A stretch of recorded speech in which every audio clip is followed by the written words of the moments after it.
Okay, is it reset? Hold on. Let me know what's going on.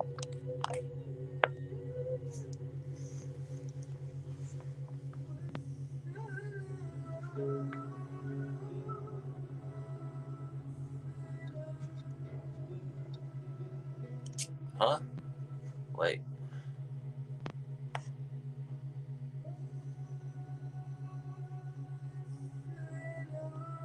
Wait, y'all. Hold on. I don't know what's going on. Let me see.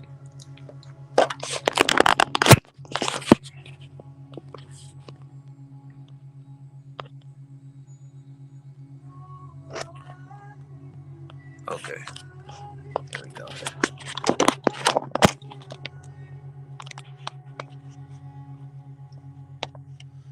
I just had to make sure because people saying that they couldn't hear me. Yeah, so to go back into this mind state, the childlike mind state, one thing that people think that they have is free will, but that is, if you understand it correctly, the will is necessarily not free because it's all controlled by the all, or all controlled by Allah. This is something I've been studying and I've been coming into understanding of more and more and more and more and more and more and more within my studies. And I have realized one major thing about life in general is that you do not have total control like you think you do. Your will and your place in this lifetime and who you are supposed to be in your purpose. We always say, right, that we have a purpose to fulfill on this planet Earth, right? And we also say that if we are not in alignment with that purpose, we are feeling down. We're feeling like the world is over. Like we feel depressed and anxiety and things of that nature. Well, that's because before we come into this planet Earth, and before we exist within this plane of existence, within this dream state world, that is because it's already designed for you. It is already within alignment. And the reason why today is the topic on innocence and it's the topic on childhood and the childlike mind state is because when you tap into or tap back into that childlike mind state, what you're doing is you're tapping back into the alignment state. You're tapping back into the space of divinity. You understand? Every single last child that comes into this world is what comes into this world with innocence, comes on a clean slate. And so as these children come into this world, they are more so our ancestors. They're more so our ancestors coming into this being, is coming into this oneness. They're more so our higher dimensional beings. And through time and through schooling and through education, we learn how to not be in alignment with our purposes. We learn how to not be in alignment with ourselves, with what we were born to be here to be.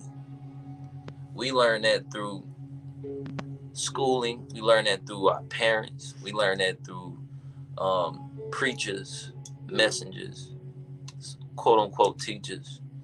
But the only person that you never learn from is yourself. And to go deeper into that, when you think about learning, a lot of people think that they learn because someone else taught them something. You understand? No. You are not learning because someone else taught you something. You're learning because you recognized that what someone else said, it reminded you of something. And it reminded you of a feeling. And it reminded you of an energy that you've once expressed, that you've once felt. We can only ever remember in this world, in this lifetime. We can only ever remember. And as we are coming into remembering of ourselves, we're coming into more so a divine level of ourselves. Because as you come into the mind state of who you once was and who you are, you realize why you need to shed so much of what is on you now. You realize, I don't need all this extra weight that I've put onto myself for no reason. You start to go back into your creative brain, just being in the moment. You understand? You see, a lot of us have forgotten how to live within the moment. We've forgotten how to just be within our own expression and just tap into things, tap into our creativity, tap into what's around us. We are surrounded and bombarded within our own consciousness now with so many thoughts and so many just things that's taking us off our paths. But this is why we're here in these moments like this, in these groups like this, so that way we can come back into our reminder stage, into our childlike brains, our brains' innocence. Because don't let nobody take away your innocence, and don't let nobody take away the people around you innocence within their brain. You understand? A lot of y'all have children, and a lot of people on this live have children. And if you do, then it's your job to protect their innocence. It's your job to protect their childlike mind state. You understand? Keep them within that brain, because the more that they are within that brain, the more that they'll develop and mature within their own creativity. And one thing that I've noticed about creative beings who are tapped into that field, they allow for others to tap into that field as well. I've gone to many studio sessions now where with real live bands and things of that nature, real live instruments. And one thing that I've noticed was that all these different instrumental players, the guitarists, the pianists, the violinists, the producer, the beat maker, things of that nature, right? What happens is they just tap into the flow state. No matter how crazy something else or someone else is creating, or no matter how, if someone else messes up, or they're all just tapped in. I noticed that there is not this biased type of response to one another. It's just a love, because everybody is tapping into their own creative field and art. And I realized that this is how children see the world.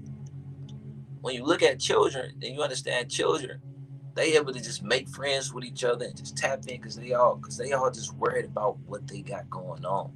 They're not worried about what the next person got going on. They're not looking at the next person and saying, "Oh, I can't do that," or "I can't." They just like, "Oh, I'm just trying to figure out how to climb this monkey bars right now." You understand?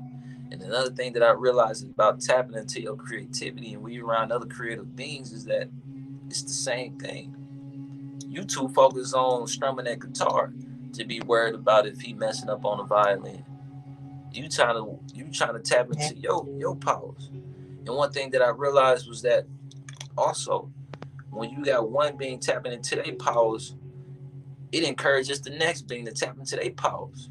It's like, oh, I like what you're doing there. Let me try to match that frequency. You understand? See, this is how you know you tapping into that childlike mind state, because instead of saying, "Oh, I want to," "Oh, he going too hard," you understand me? You like, nah. How can I add to what you're doing? How can I add to that? Like, add my art to that as well. And this is one thing that I learned about artists, about creativity. And one thing that I realized, which is destroying this planet Earth and that's destroying our minds, is that when you look all around, people are not tapping into their creativity. They're not tapping into their creative mind, which is that one mind in the universe. And the more that human beings are stupering what they feel like they have to bring to this world, what's going to continuously happen is we're going to have more and more of this ego thing, right? That's going to keep expanding, keep growing. And the ego is again, it's just a child that you carry around. You understand? It's like a baby you carry around here on your heart. You don't want to drop it. You don't want to give it to nobody. You understand me? You don't want to let nobody else take care of your ego. You understand? And that ego is destroying and is making people monsters because they don't have the ability to recognize that you can easily drop that just by tapping into your childlike and your creative mindset, going into your creative oneness and your creative beingness. That's the simplest and most easiest way to drop the ego. Is to recognize anything that you create is art. Every foot that you step forward and every motion that you make is all art. There's a reason why cultures all around the world all preach the same thing and religions all preach the same thing. We all come from one God. And if we all come from one God, then that means that, again, we are all a part of this one God. And we are this one God experiencing himself in many different forms, in many different lights, in many different places and experiences. All he needs us to do is to create more. But we stop ourselves because we say we won't have enough to feed our families or to tap into, you know, what's one of the stupors on people, pay their bills and things of that nature. Yo, I haven't worked a job in I don't know how long, and not once did I ever feel like I was not gonna have what I needed to pay my bills, because I've ultimately trusted within Allah, and I trusted within myself to say that I would never. There is not even a possibility of me being out on the streets. There's not a possibility of me allowing myself to even let that happen in my future. You gotta trust in yourself so much and trust in your ability so much that there is no other possibility. And you gotta allow that pain that you feel, because everybody feels pain. You gotta allow that pain that you feel to catapult you forward, because that's all it's trying to do. Our experiences within this world, we all experience exactly what we're going to experience. Every hardship that you have ever been through, you've experienced it perfectly because it was designed that way. And you're going to continuously experience every thought, every hardship, every experience, every moment of bliss, all perfectly designed for you to move forward. Even if you don't move forward, it's still designed that way. Because if you don't get it in this lifetime, you're going to have another experience within another lifetime, right? If you die in hell today, you will live in hell tomorrow. And you're going to keep going and keep learning until you get up out of hell. This is how this world works. This is how the dimensions work. The fourth dimension is the dimension of motion, dimension of time. Fifth dimension is the dimension of the mind. The fifth dimension is within your consciousness. It's consciousness itself. Sixth dimension is being able to create dimensions. Is being able to actually take what is within your fifth dimension and make it into reality. And we all have this power. And that power comes from our creativity. That is how you change worlds. Creativity is how you change worlds. Creativity is how you change existence around you. You will never have to work hard again a day in your life if you tap into your powers, if you tap into your creativity. I guarantee it.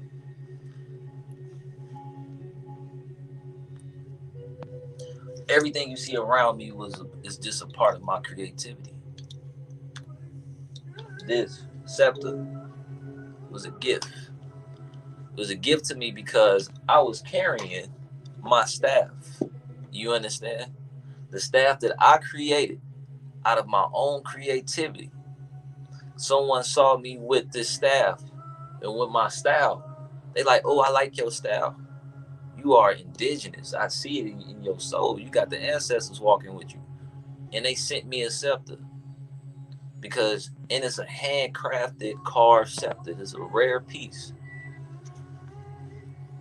That's because I was tapping into my creativity. You understand? And you receive things, you receive gifts from this world and from this universe when you tap into your powers. Anytime somebody say you shining or your light is powerful, anytime someone says that, they recognize you, and all they recognizing is that you accepted yourself. You understand? When you are fly or fresh and you wearing stuff that nobody else wears, and people, they love what you doing and they love how you speak and how you talk. All they are saying is that we recognize that you love yourself and we appreciate you for loving yourself, and you're doing a great job. Keep loving yourself and keep moving forward. You understand? And this is why I realized in essence, no one is your teacher. The only person that could be your teacher is you and Allah. You understand? And this is why, in essence, everybody around you who you view as a teacher is just Allah. It's just Allah channeling and being a pure channel for Allah to speak through that person. You understand? In order to teach you and guide you back to yourself. These are some of the things that I've been coming into realization about life, because I've realized that in order for you to continue to grow to the next level and stage of your life,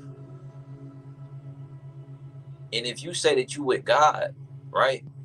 Well, God is going to force you to see the world in a different light. But you see, people claim this, right? People say, how do people that don't deserve money, that don't deserve success, get success? You see, we've lost something, and we lost the understanding within this world.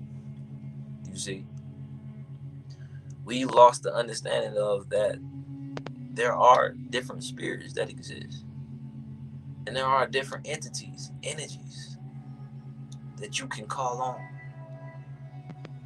A lot of us have forgotten that the energy of chaos exists within this world, and it is very abundant. You understand? Chaos energy is extremely abundant.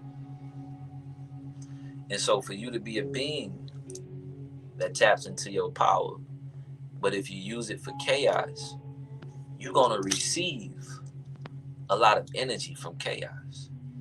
And you go get to exactly where you want to go. You understand? Because chaos is going to give you that. That devil energy going to give you that. Like, I'm going to give you exactly what you want. You understand? And you go get exactly what you want, and you go be shining, you go be glistening, you have your diamonds on, you gonna have everything, you know what I'm saying?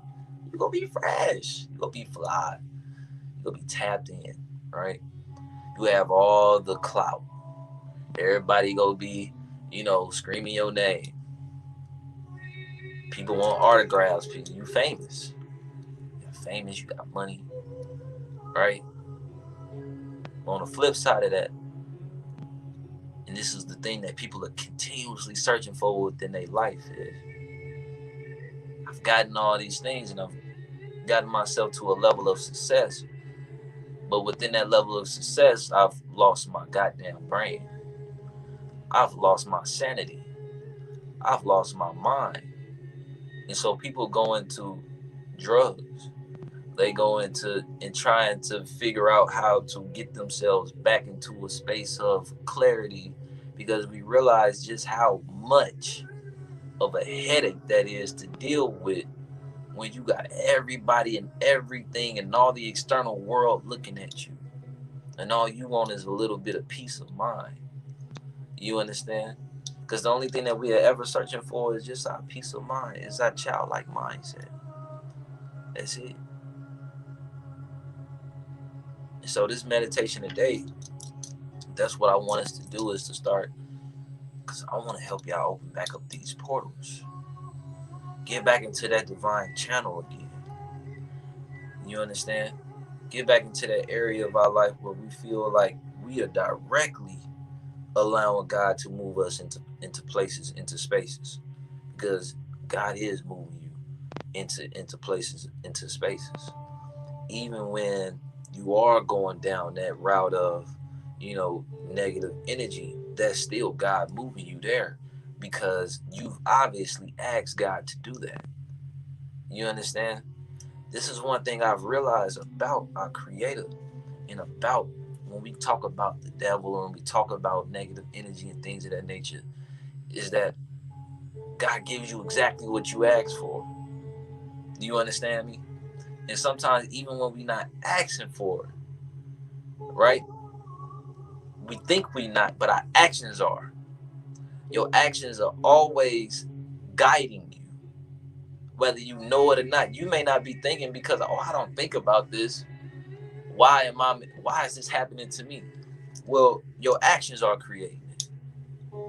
Your lack of observation is creating it. Your lack of self-reflection is creating it. Your lack of, discernment is creating this. Your lack of the ability of saying no is creating this. And because you also don't say yes enough is creating this. It is in your motion. It is how you step in this world. People are always saying, I'm 10 toes down, I'm 10. But where are you walking? You understand me? Where's your motion taking you?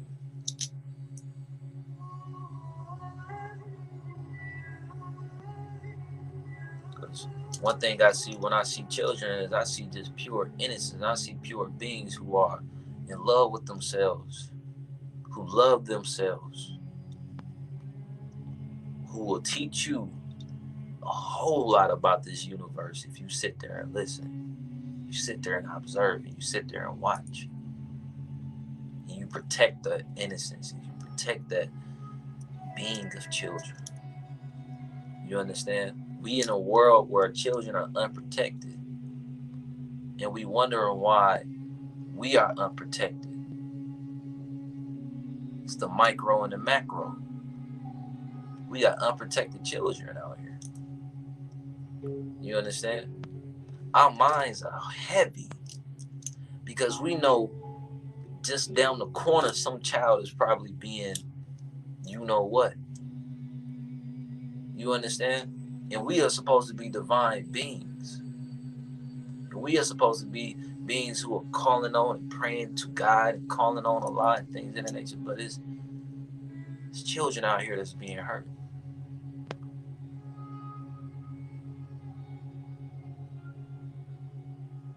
I know that meditation is about, trying to more so comfort yourself.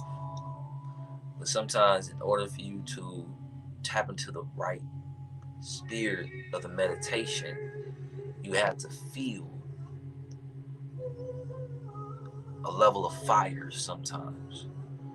Because it's only through the fire, and as you feel that fire within yourself, that is able to raise and is able to rise up. This fire always rises, heat rises. So sometimes we need a level of heat on us. We need a level of fire within us to ignite us, to activate us, and to move us forward in a different path. To move forward.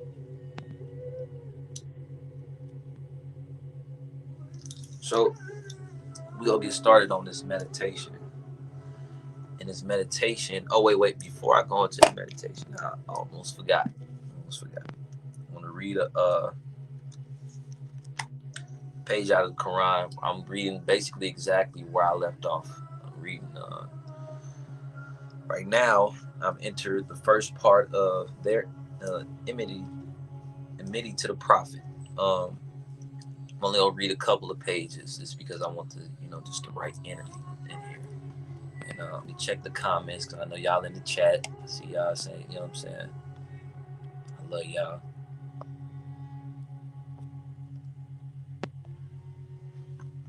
Okay, so I want to go into this Quran real quick, and I'm starting off their enmity, your enmity to the prophet, enmity to the prophet. This is 97. Say, whoever is an enemy to Gabriel, for surely he revealed it to thy heart by Allah's command, verifying that which is before it in a guidance and glad tidings for the believers.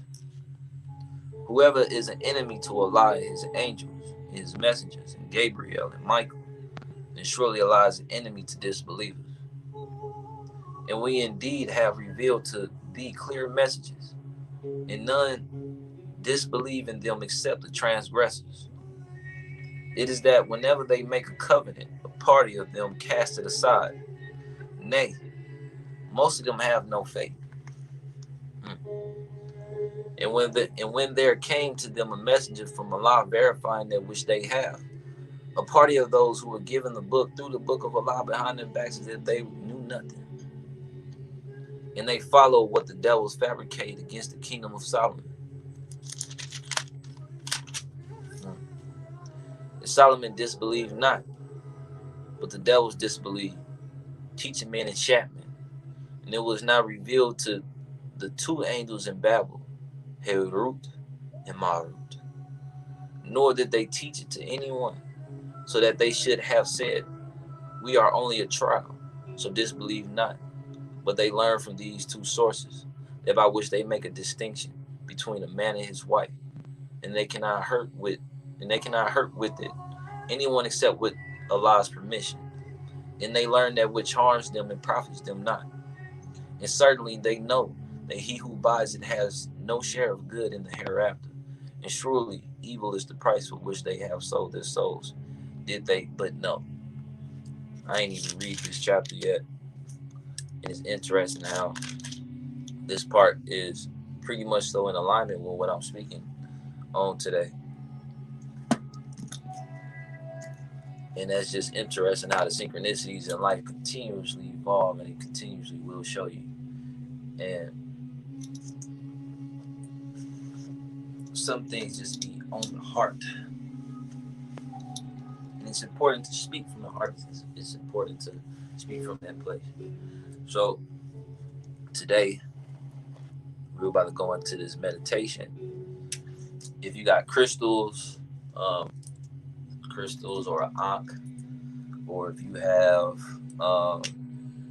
sage and things of that nature, definitely pick them up, put them around you. You can put them in a grid around you. You can have incense burning, which is what I'm about to do in a second. Burn incense. Aromatherapy is all important. You want to have good smells around you and cleanse the environment around you. Always clean your environment every day. That's how you allow abundance to enter your space and your home and your mind. The more that you clean up, I guarantee you, the more abundance that you will have just flowing to you. Because cleanliness is next to godliness.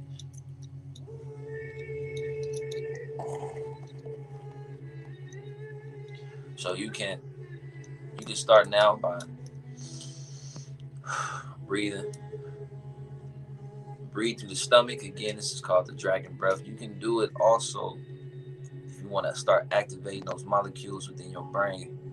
You can do it at a fast pace. So I'm going to teach y'all this. This is something that I do often, actually. It's called the dragon breath. What you want to do is, as you breathe, you want to expand the stomach. Expand the stomach. And you also want to expand the chest. So you breathe in through the mouth and out through the mouth. But the way to get the dragon breath and the fire to keep to rise, you want to do it at a fast pace. You want to do it in increments of 30. Then you want to go through 60 and try to do 100. These is tough to do. So you want to start off, you can do it slowly.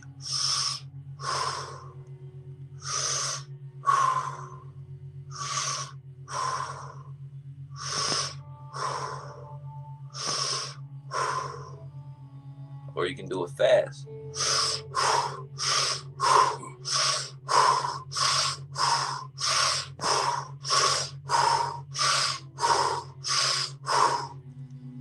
You'll notice that as you start to do those breaths, you're going to feel a rush of energy right up here in the chakra, in your third eye. It's going to activate. You're going to feel a rush of energy. It's almost like how you got if you ever get up too fast and you feel that rush of blood come to you and it kind of almost knocks you out a little bit. What this is doing is rushing energy and blood to your consciousness. And it's activating that DMT, that DMT molecule naturally within your brain. Just that's everywhere around us. But it's through the breath work. This is why we say breath and breathing is extremely important. Because you tap into those dragon breaths and allows you to act, and it also allows you to get rid of feelings of like anxiety. So if you ever feeling anxiety and things of that nature, tap into the dragon breath. Do it constantly. If you practice it every day, I guarantee you, if anybody on here, if you practice the great rising papers that I spoke of last week, and you also practice the dragon breaths, if you do that every day, you're going to see monumental changes. Monumental changes within how you see the world, how you express yourself. You're going to see your powers rise, your mental stability. You're going to see the mental acuity rise just through the breathing and just through writing. Writing is extremely important. I encourage every single last person on this live to start writing down everything. Write it all. Instead of thinking about it all the time, just write. Let it flow. So tap into these breaths real quick. We're gonna do 30 of them. We're gonna do them at a moderate pace. So start with me. Let's just do it all together. Because the more that we can do together, the more that we tap into that one mind in the universe. So I'm gonna count to 3, 3, 2, 1.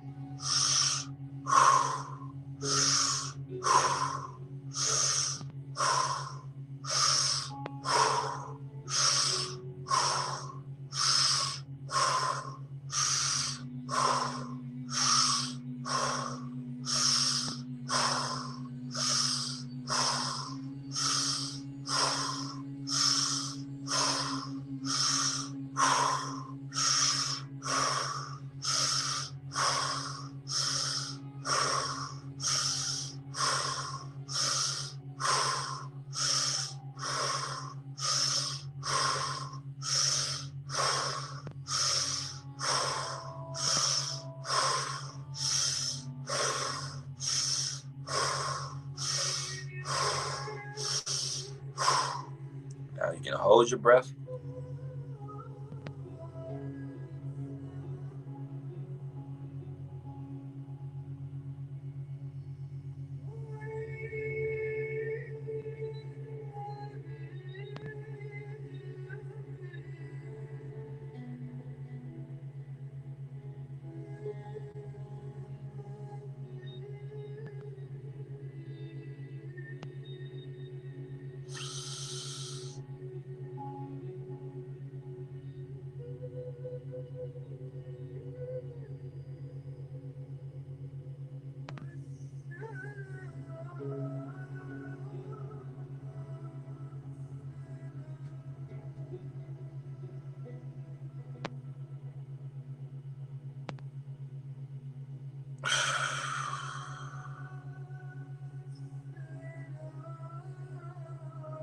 You can let out the breath. You don't have to hold it as long as me. I'm actually pretty well trained. So you don't have to hold it as long as me. If you feel like you need to breathe, breathe for sure. Always want to breathe. But you want to hold it in as long as you can. And once you breathe out the breath. And you hold that as long as you can. And then once you can't breathe no more, you breathe in.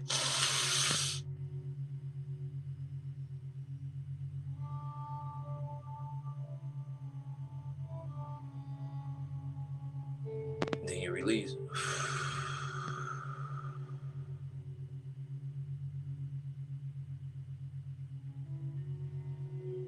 You can get ugly with it too. Your face ain't gotta be, you ain't gotta be cute.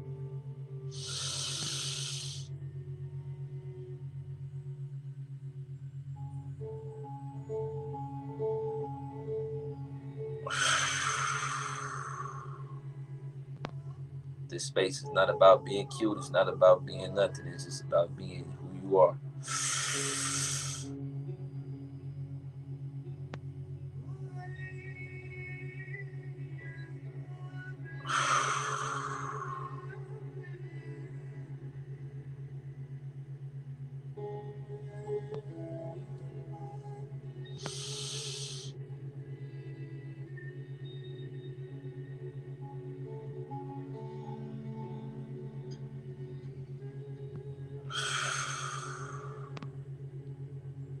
If you breathe before every meditation that you do in a correct way, in a correct manner,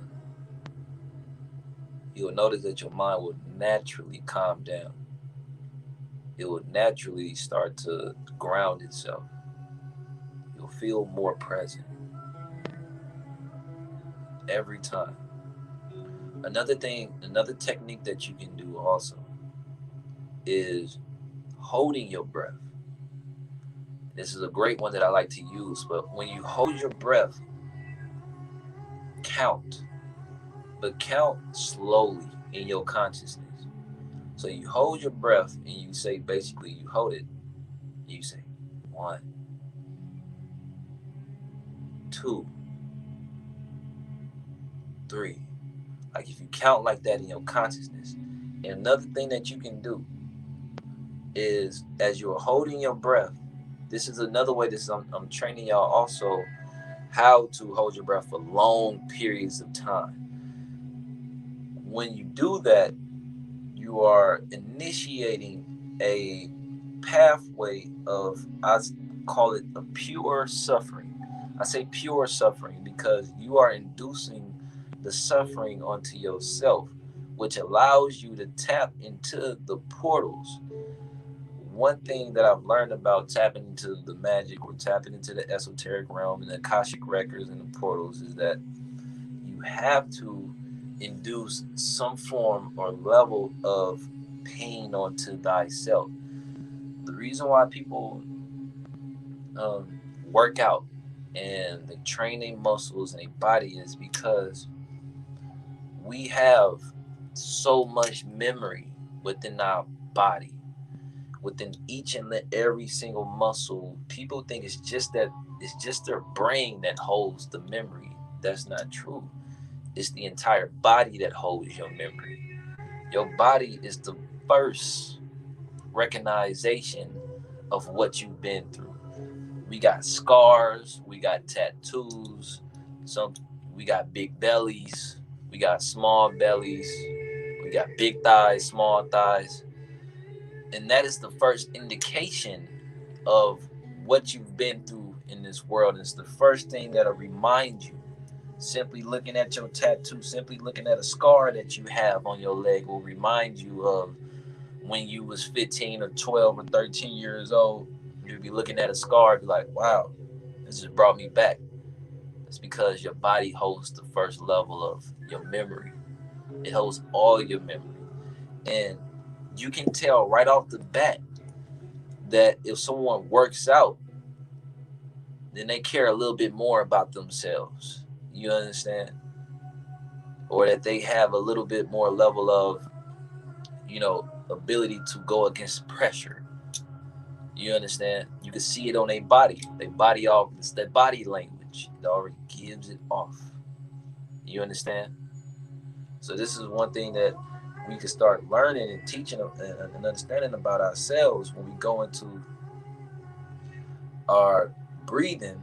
Is your breathing helps you tap back into the more so the akashic records of your memory, the DNA and the memory that your DNA holds. It can help you tap back into the ethereal plane.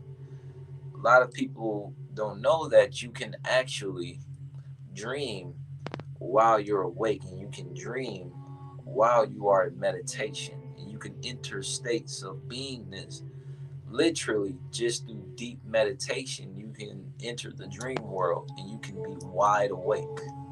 You don't have to astral travel. You can meditate and tap into the astral plane. It requires just a level of discipline and a level of breathing, though. Breathing is the most important part, actually, of it. And what I'm teaching y'all is the initiate stages of it. So, one of the levels in which we can do is you also include within your breathing, say, for an example, I go into that post of trying to count while I'm not breathing, right? As I'm doing that, I'm feeling out my heartbeat, because my heart is a level of has a level of memory within it that if I try to channel the numbers that I'm saying, the one, the two, three, and I feel my heartbeat at the same time, because your heart could be racing, right? Your heart could be moving at a very fast pace. What your heart is telling you is that you are not in alignment with your heart chakra. You see, this is how we can understand the chakra system as well. You can understand if you are in alignment with your heart when you stop your breathing. This is a technique that people do not teach. I've never heard anybody teach this technique before, actually, how to tap into your heart chakra. You stop your own breathing and you count slowly. One, two, three, four. And you feel the pace of your heart. You feel into your heart. Feel it beat. If it's beating too fast, if it's not in alignment with your counting, that means that your mind and your heart are not in alignment. Your mind is moving faster than your heart, or your heart is moving faster than your mind. You understand? This means that your heart chakra is not within alignment. So what you do is, as you are counting, you're holding your breath. One, two, three. You feel your heart, and you mentally, through the focusing of your meditation that you've been practicing, right? You slow the heart down. You slow it. You get it into the rhythm of the numbers that you are counting. And once you start to do that, then that's when you are mastering. Then that's literally the next level of mastering, is when you can match your heartbeat to the numbers that you are counting. You understand?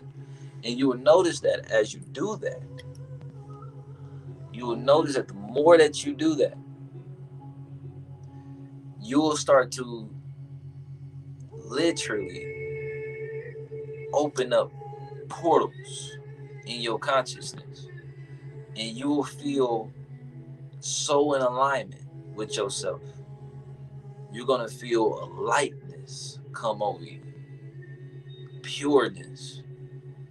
You'll be like, whoa, I can control my own breathing. And you're going to be able to also control just how much energy you are putting out and how much you are not as well. You're going to be able to swim for longer periods. You're going to be able to feel yourself in more so pressurized situations. You're going to be able to calm yourself down. That is a gift I just want to give to you all. It's something that I practice often. I stay to myself because these are the things that I'm practicing to myself. No one knows this. No one knows that I'm sitting here practicing these things all the time. But this is how I'm tapping into the powers, tapping into learning how to tap into the Akashic records and opening up these portals. These portals are very, very real. Very real. When they speak of the Akashic records, that's a real place that you can enter. You can actually enter it, but you have to align the body. You have to do the work. You cannot enter these spaces unless you actually do the work. You understand? So go into that space real quick. Hold your breath.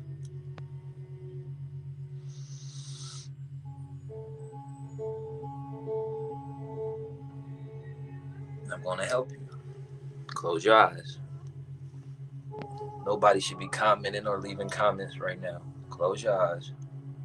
Start practicing.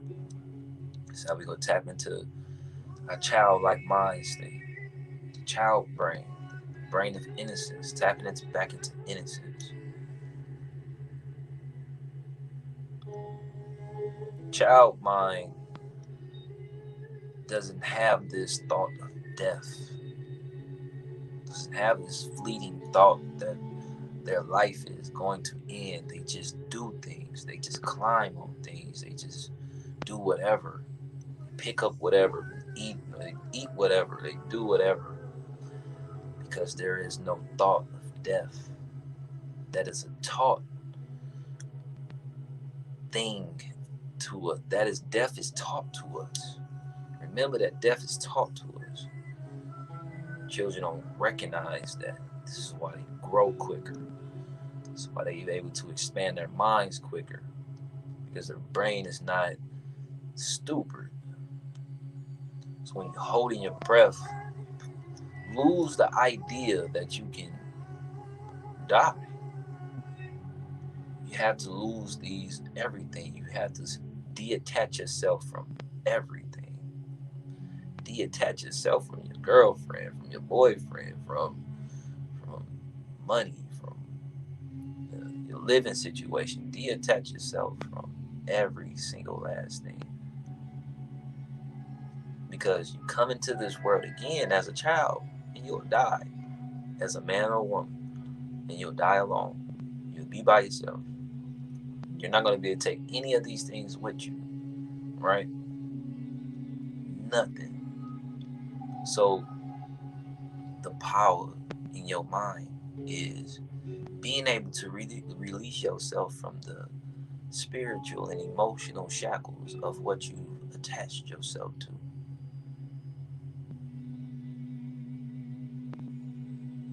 So as you are breathing, or if you're practicing the dragon breath, or if you are practicing the ability to not breathe and to connect to your heart chakra, either one works for this.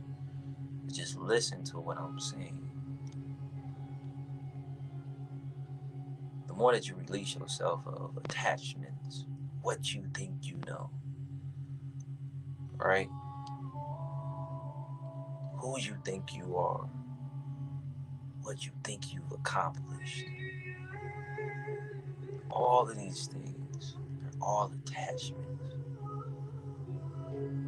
How you need validation, it's all attachments. But if we believe in God, Allah, Allah doesn't want you to have attachments. Literally, he constantly says this in every religion. No attachments, only to God. It's the one thing that we should observe the most is your inner self and your inner God, because we all have inner gods, and the inner God is the child, because it's only the childlike mind that opens up portals. Children are pure portals. It's actually a quote that I created. The children are pure portals. And it is only within the childlike brain are you empty enough to allow the Creator to move you. It's through the ages of 1 through 7, 10, things of that nature. Children are being moved, whether you know it or not, by God Himself. And it's only through your teachings that the children start to learn how to not be moved by God Himself. So there was a point of time in your life, in your existence, when you were a child that you were only moved by God. Isn't it hard to remember your childhood memories? Why do you think it's hard to remember your childhood memories? That is because you were only moved by God Himself. A lot of those things that you were doing was just you were channeling. We all channel something. You understand? You know that as you are tapping into your breathing, tapping into your consciousness right now, that you are allowing a divine channel, angelic channel to enter you at this moment. The channel of innocence. These are tunes and literally channels that we tap into. If you tap into the channel of lust, that is a channel, is a vibration that you flip onto. If you channel the channel of divinity, that is a channel, is a vibration that you flip onto. So know what you are flipping on and off. It's like a remote. Your brain works like a receiver of information. That's why it's called information. You're getting to information. You understand?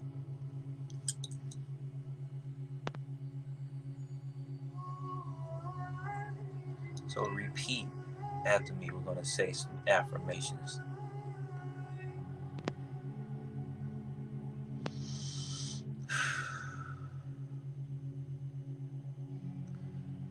I am. I am pure. I am innocent.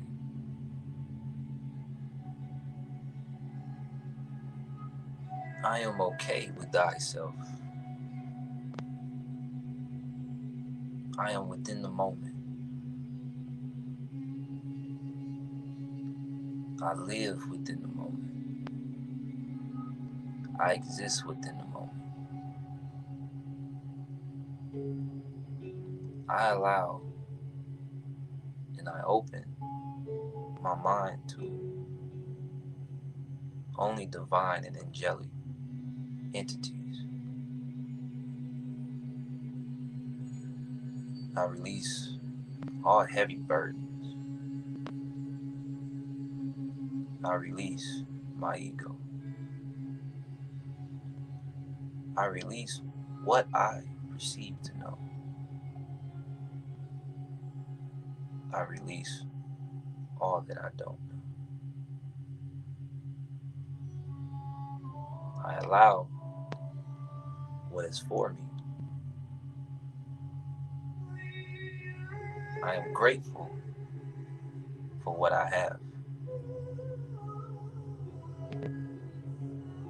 I am grateful for what is for me. I am thankful for the air that I breathe. I am thankful for the eyes that I have. I am thankful for the forehead that I have. I am thankful for my nose. I am thankful for my lips. I am thankful for my skin. I love my skin. I love my hair. I love the mind that I was gifted. I love the vessel that I was gifted. I love myself. I love the Creator. I love myself so much that I will get in tune with the Creator. I am not all of me right now. I am becoming who I am going to be, who I am.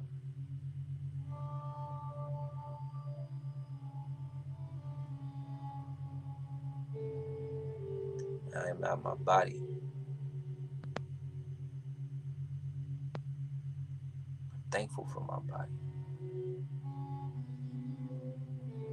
I guide my body and my vessel at all times. My body and my vessel does not control me. I am above my wants because I have what I need. I am above my desires because I have what I need.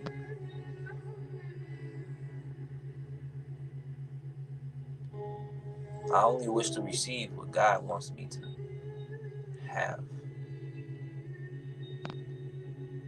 And I am thankful for what God wants me to have. I am grateful for what God gives me. I am grateful for what I give me.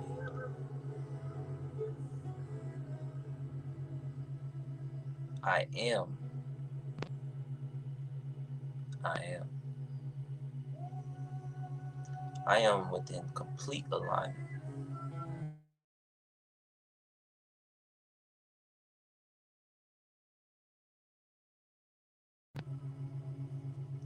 I'm in complete alignment with my Creator. Therefore, anything that the Creator gives me, I give to myself because I am always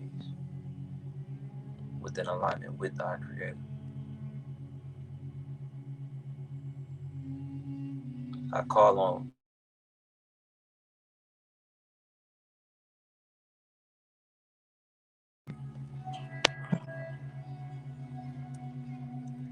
I resonate with the spirit of innocence.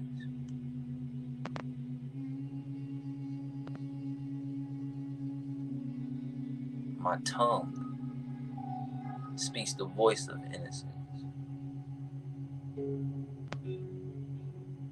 My mind thinks thoughts of innocence. I protect what is innocent. I comfort what is innocent.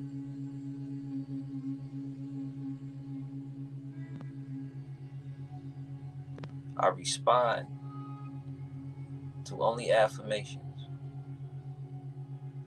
and I detach from what is not an affirmation.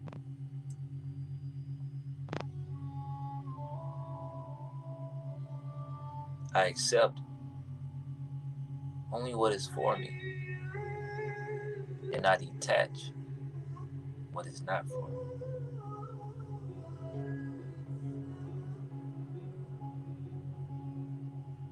I resonate with the righteous.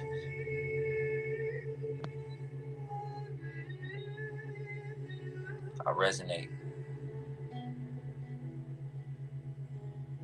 with the godly. I resonate with my creativity.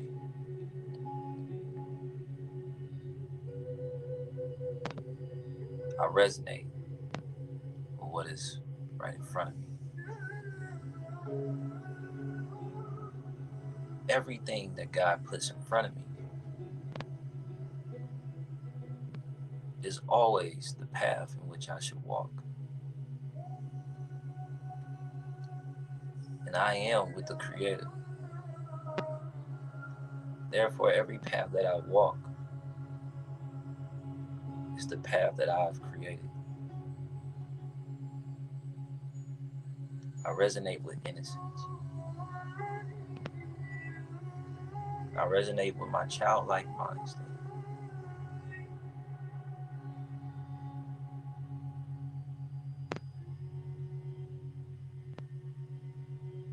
I am maturing with my innocence. I am maturing with my divinity. I'm growing within my excellence, growing growing within my divinity. I am thankful for my heart, and I love that it is so big. I am thankful for my thoughts.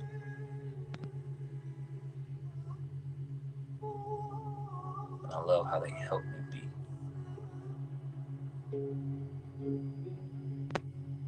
I am one with myself. I am one with my spirit. I am one with my soul. And I am one with my temple. I have complete control of my temple.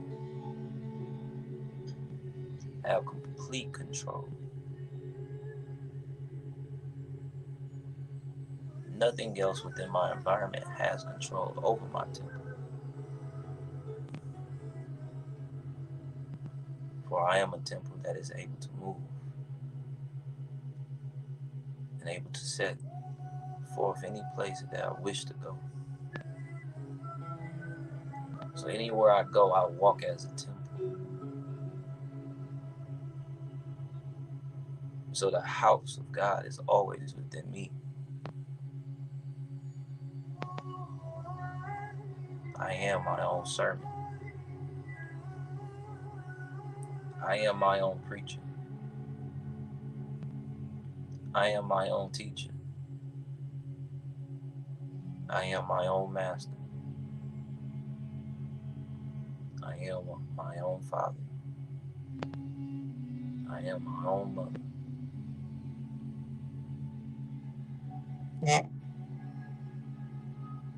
I resonate with innocence. I resonate with the childlike mindset. I resonate with thyself. And I resonate with thy heart.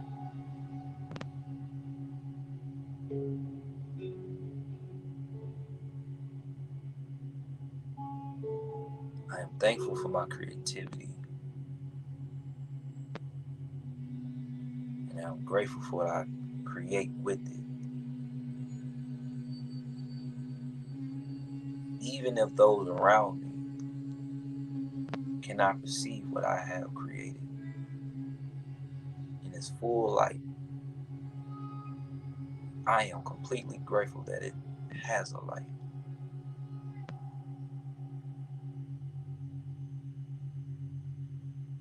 No one has control over my emotions but thee.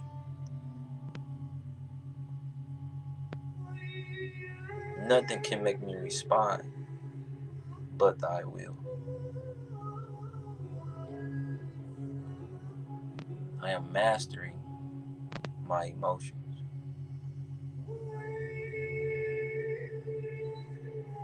I am tending to my emotions. Each moment of my life, I am above my emotions.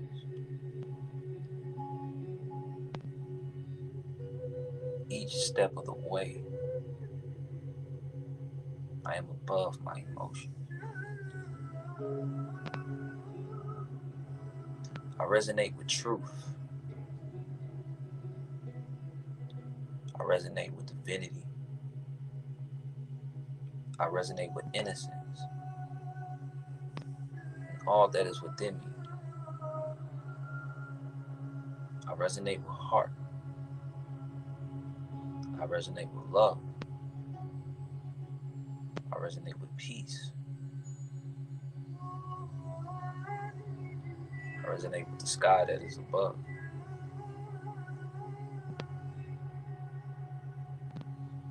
I resonate with this earth. I resonate with the grass. I resonate with the trees.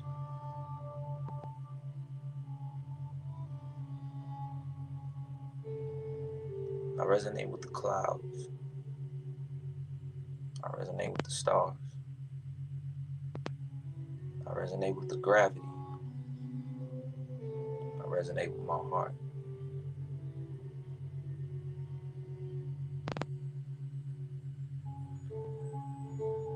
thankful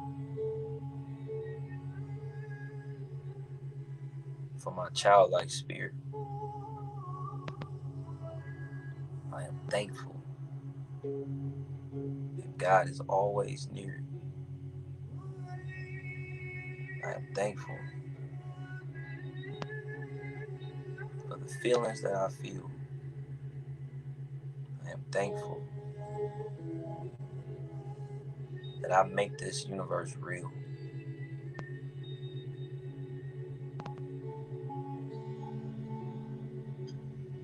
I am always within perfect synchronicity. I am always within perfect balance. Even when I am not perceiving that I am within perfect balance.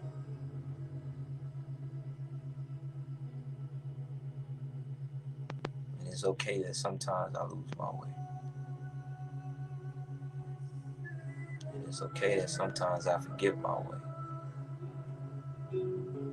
And it's okay that sometimes I stumble off my path. And it's okay that sometimes I don't know my path.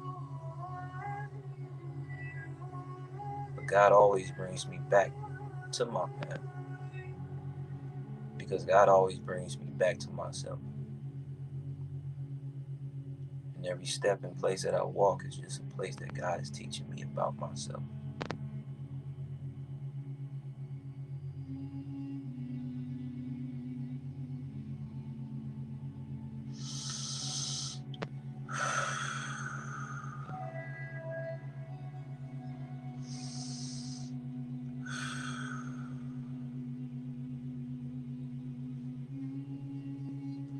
Every person that I meet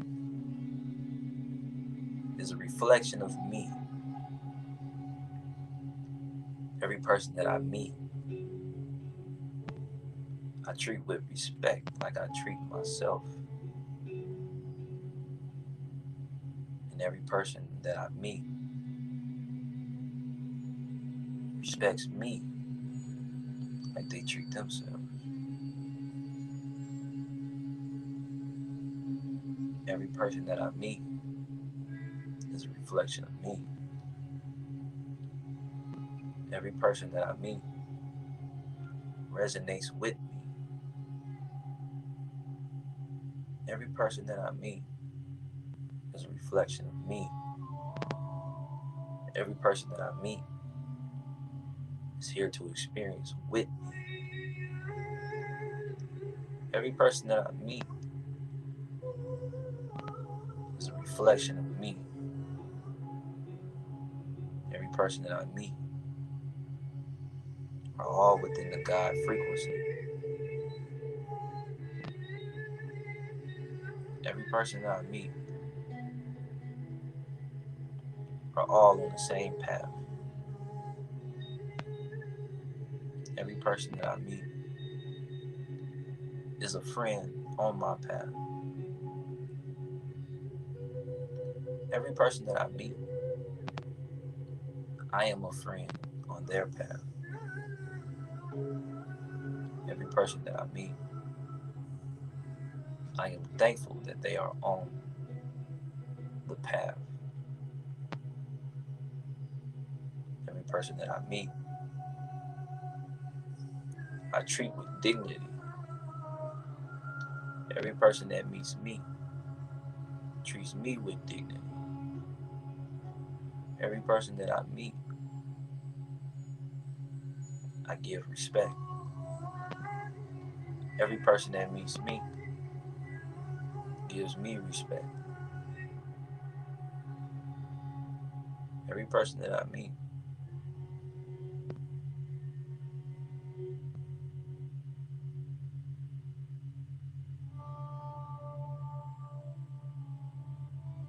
every person that I meet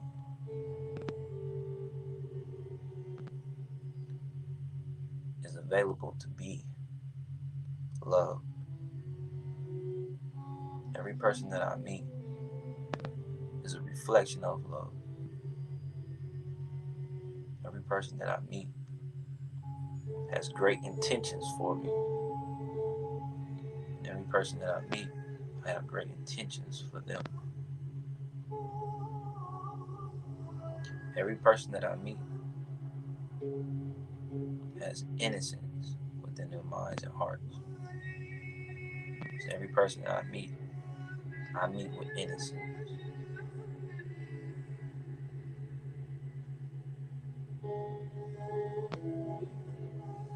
We are all one mind within the universe, experiencing itself. We are all one mind in the universe, taking care of one another.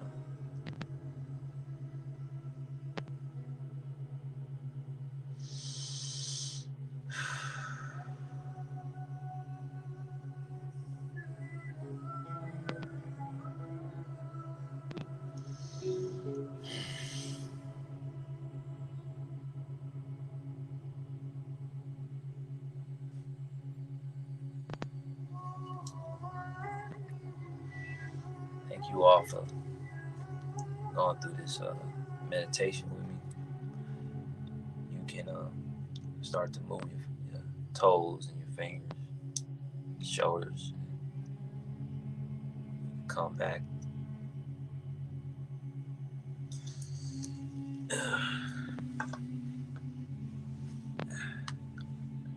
Move your legs if you need to. 'Cause I know I need to for sure.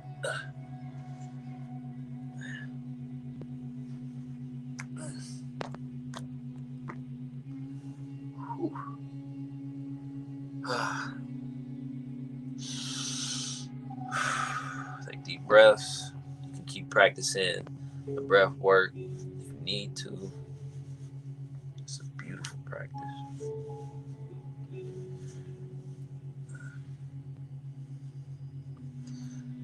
A great thing to do is massage yourself. Massage your thighs, your knees.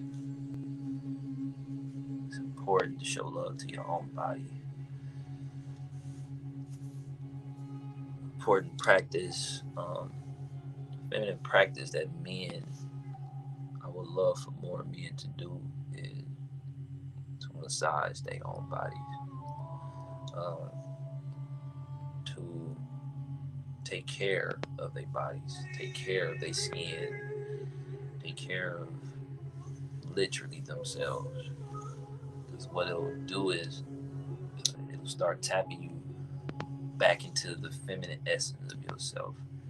People think that tapping into your feminine energy is being like a woman, because you know uh, the idea of what feminine energy is and what masculine energy is has all been convoluted, and it's been um, it's not taught correctly. The feminine energy is more so the way I think of it.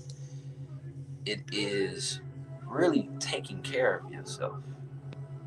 Feminine energy is more so, it's like that motherly love. It's that type of unconditional love. Feminine energy to me is unconditional love, right? So feminine energy for a man would look more so like him taking care of his responsibilities, right? Taking care of his body, taking care of himself by eating the right foods, by fasting, by meditating, making sure he takes showers and things of that nature. That is a man tapping into his feminine energy. And the more that men in general, men in general start to tap into their feminine energy, what we'll see is we'll see less of these bati boys, and we'll see more of just a respect for the level of care and intention that women go to go to keep themselves in a sense of really pureness and divinity, because women more so take care of themselves way more than men. And when men start to recognize just how much women take care of themselves, we'll have more respect for our women, because it's like, if you start to paint, right? If you never painted before and you're trying to create a dope art, and you go to an art show and you see somebody else painting and they doing it so masterfully, right? You know what goes into creating that masterpiece now, because you're working on trying to create one. You understand? And so you will start to recognize, like, wow, y'all women go through so much. You understand me? Trying to keep yourself together, because I recognize it, because I do the work. And it's because men don't tap into that feminine energy, is they don't have that level of respect. You understand me? For our women, because they don't take care of themselves, right? They're not taking care of their children. They're not taking care of the things and their responsibilities. Say they don't understand the level of responsibility that the black woman has, and things of that nature, right? But it's once black men start to actually care about these things again, and as we continuously grow in our level of self care, we'll realize, like, oh, they've been mastering this whole time. They've been mastering. And same thing again when it comes to our women, when it comes on the masculine and women, our women are tapping in more so to that masculine side of themselves, and realizing just how hard it is to be masculine. You know what I'm saying? It's very hard to put yourself, if you are a woman, in a masculine role. And now we're actually seeing each other's roles correctly. And we're like, whoa, it takes a lot to be a man. You understand? And for when a man taps into the feminine energy, he's like, oh, it takes a lot to be a woman, right? But we have a convoluted energy that's happening nowadays, that people are saying, oh, let's just merge this and let's become one. No, it's not what this is about. This is just about understanding. And this is just about recognizing that each one of us are literally um, integral integral to what is transpiring, the beauty of this world. We need one another. And these practices are more that we continuously host these spaces. Y'all continue to come to these classes. I continue to tap into my sister class, my brother class, my pop's class. What we're doing is we're tapping into the feminine and the masculine. So even when it goes to, my pop's class, when it comes to him teaching the men, women should tap into pop's class to learn, you understand me, what it takes to be a man. And so that way you can see, oh, you don't want to be that. You don't want to tap into that. Let the men be men. You know what I'm saying?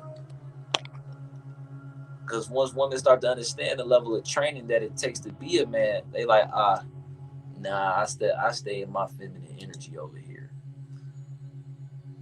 So that's why it's important to recognize each other's mastery. It takes mastery to be a woman. It takes mastery to be a man. And I'm talking about on such a godly level. A man can never hope to be a woman. I don't care what you try to say, what technology or what scientists you got. You understand me? A man can never, ever, ever, ever, ever hope to be a woman, because only God can do that. And it's the same thing for our women. So we're getting back into the divine alignment. And it starts with conversations like these, and it starts with meditations that we're going into like this, because when we tapping into the innocent brain, the childlike mindset, we realize that no, boys are boys and girls are girls. You understand? When children are children, they respect that. They respect the differences. Y'all recognize that when children respect the differences between girls and boys. They respect that. Like, oh, she got the cooties. I don't want to get close. You know what I'm saying? Like, we respect that as children. We respect the differences in that we have. It's that innocent mindset. And that's one thing, that one portal, we continuously tap into that first gate, that first portal, we'll recognize and start mastering life. Life is about mastering ourselves. And I say mastering, and it's not about mastery, because mastering is you recognizing that you will never, ever, ever, ever come into a full level of knowing. You can only ever master and be in mastery of thyself. Because no matter how much that you learn that you have to continuously learn. Because you can never be your full self at one point in time. You can only be who you are at that point in time. So no one can see the full picture of you. This is why you get frustrated, because you're trying to figure out, like, why don't people see me or recognize me? It's because you're trying to give somebody a moment of you. You're trying to recognize the full balance of you in one moment, but people who can't see you, they're not sitting there and watching all the healing you go through. They're not watching on how you practicing every day. They're not recognizing how you working on yourself every day. They only see you in the moment that they see you. So they don't understand what goes into the art of who you are. They just think, oh, this is Basheer making another song when I drop a song. They don't see the process that goes into creating that, the emotions, the work that is required. They only see the result. So this is why we do these meditations, and meditation is important because it reminds you that the only person who will ever see you is you. The only person that you're fighting is yourself at all times. Everything else is simply a reflection. So yeah, this concludes the meditation. This is the you can ask questions part. Um, Again, I know a lot of people y'all let it go in the DM and ask questions. That's fine, but I just let you know I don't always have time to answer DMs, and I get to DMs when I can. Sometimes it might be a week later, whole nine, right? And I do consultations, but I just haven't had that up yet because I've been too busy. Um, I have dropped a music video yesterday. It's on my YouTube, so y'all should go check that out. You understand me? Go check out the music video. It's on my YouTube at Basheer Music. Go tap into that. Go check it out. Tap all the way in. Also will be, and people have been asking me this a lot. Will be bringing back my jewelry by the end of today. So just stay online, and I'm gonna have my jewelry, my website back up by the end of today. I've just been working on it. I've been traveling. I've been doing a whole bunch. You understand? But I love y'all. Thank y'all for coming into this session every time. I love sharing these spaces. I love having these spaces with y'all. Thank you so much, Serenity, Diane, Camilla, Priestess, Rayo. I don't know if I'm saying y'all names wrong. London, everybody. Oh yeah. Keep your amethyst. Hey, look, amethyst is one of my favorite crystals because amethyst is one of the seven feminine archangels. It's actually the original name. Amethyst is the original name for one of the seven feminine archangels. God created everything in pairs. People only talk about Michael, Gabriel, Uriel, things of that nature, but forget that God creates everything in pairs, and He created the feminine version of those archangels as well. And So I went and did research on the feminine archangels, and I realized that amethyst is literally one of the most powerful feminine archangels. And I'm like, okay, I've been keeping amethyst. I remember it was the first crystal that I bought. It was the first crystal that I had. You understand? So I'm like, okay, so amethyst been rocking with me for years. Okay, look, I need somebody to go ahead and put that. How we how we get this up in the chat?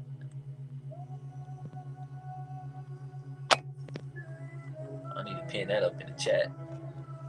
But definitely come in if you got questions. I'm gonna stay on for like a couple more minutes. You got questions, definitely ask questions. It's a perfect time to ask questions. I love to answer questions. You got deep, esoteric questions, all those types of things. I love answering questions. Thank y'all. Thank y'all for coming in on the session again.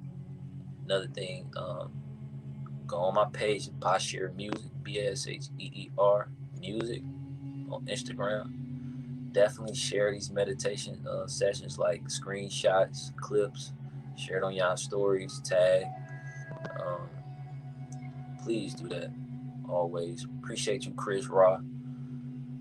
Who else we got in here? Cosmic Goddess. Who else we got? Tarot Taylor. Okay. Tiana the Greatness. We got Blockchain Monkeys. Okay. Frederick Scott. Oswald Cole. Alicia Wells. Brittany Rowe. Asani Carmenova. That's a hard name. Carmenova. The Right Way ENT. 19 Keys. Okay. G is Love. J Mac. Kesey Miles. Q in Cash. Look, we tapping all the way in. Slow money in the universe. Much love to every single last person. I guess we ain't got no questions today. It's a very powerful lecture. Thank you all for again for sharing your energy, for coming in, tapping into the one mind in the universe. I appreciate y'all, and I pray that y'all have a beautiful, beautiful, beautiful day. How did you find discipline? Okay. Question: how did you find discipline? Cool. Glad we got a question. Uh,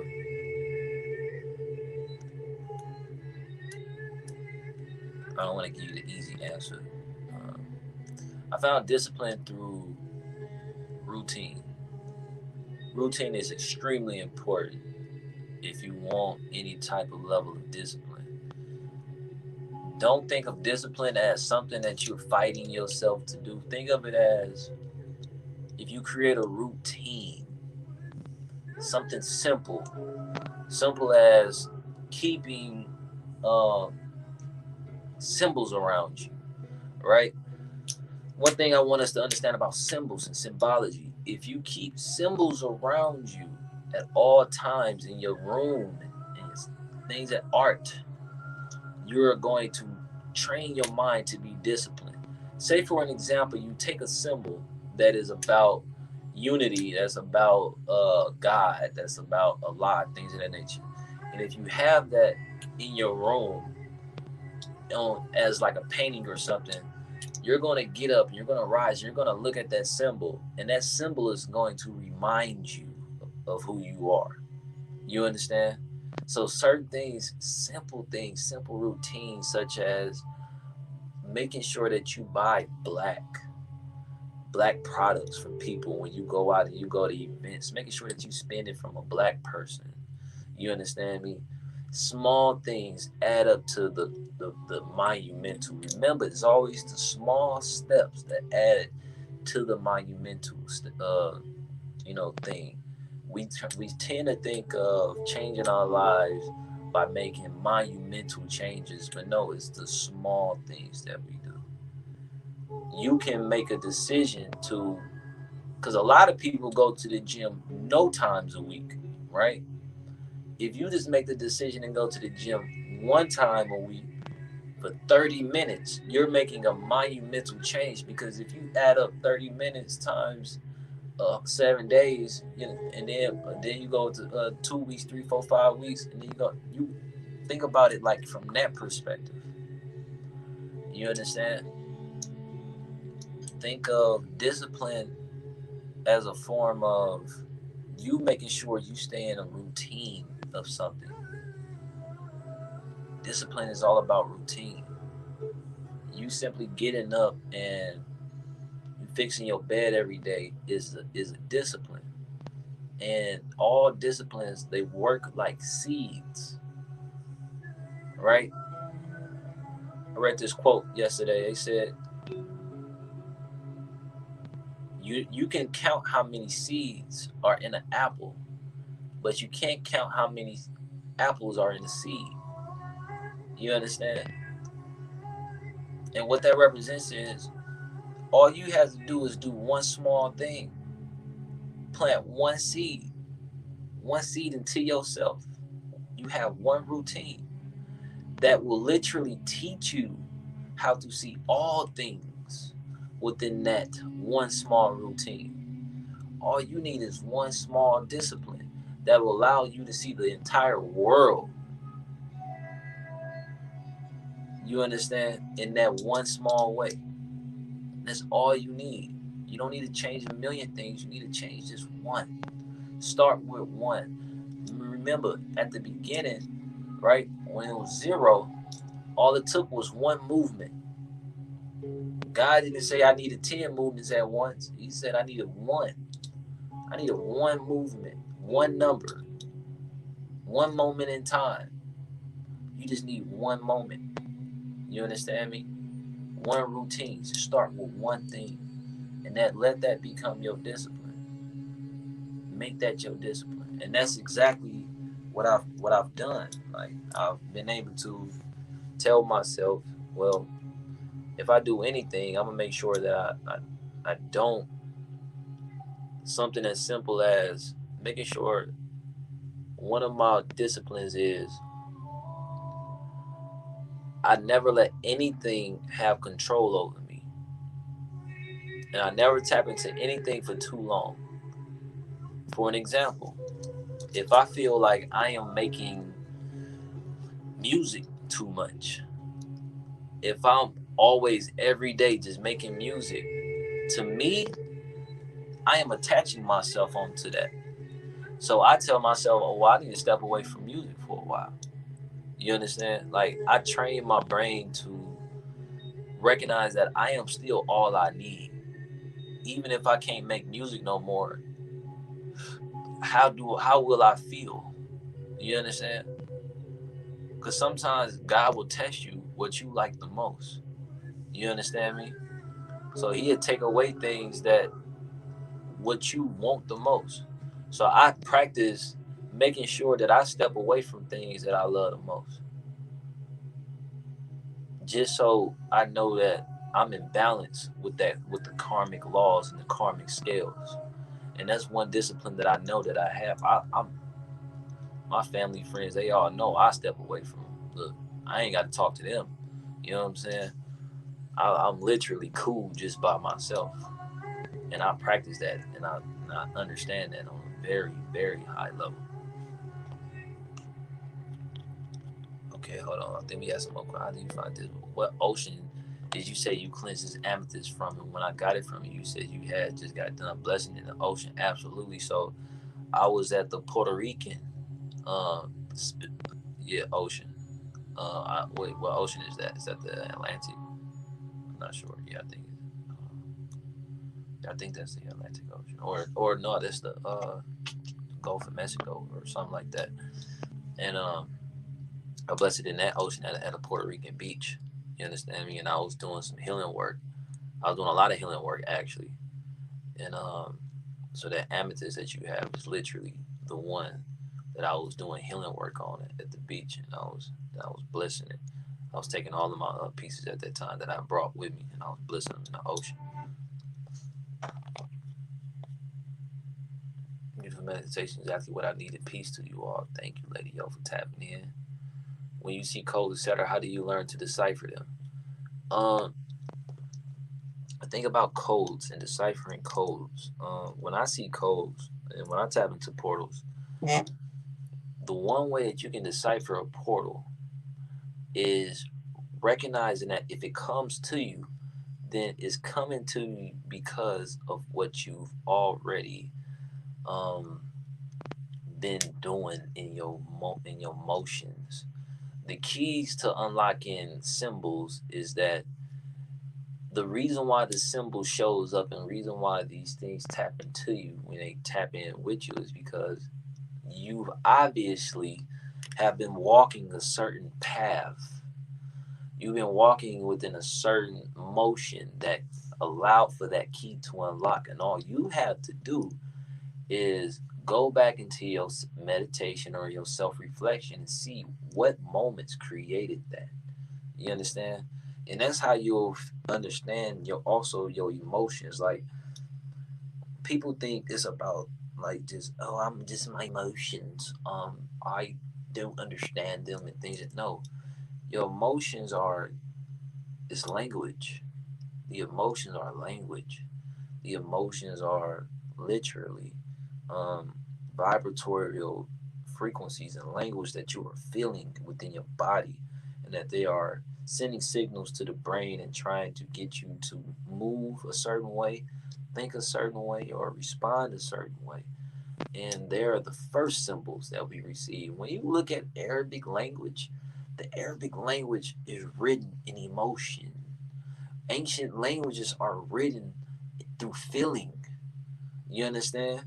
Look at Hebrew or Latin. No, if you study these languages, you will see that these languages are, they were just written. They weren't more so as methodically created as something as English. English is a very bastard language because English is not natural.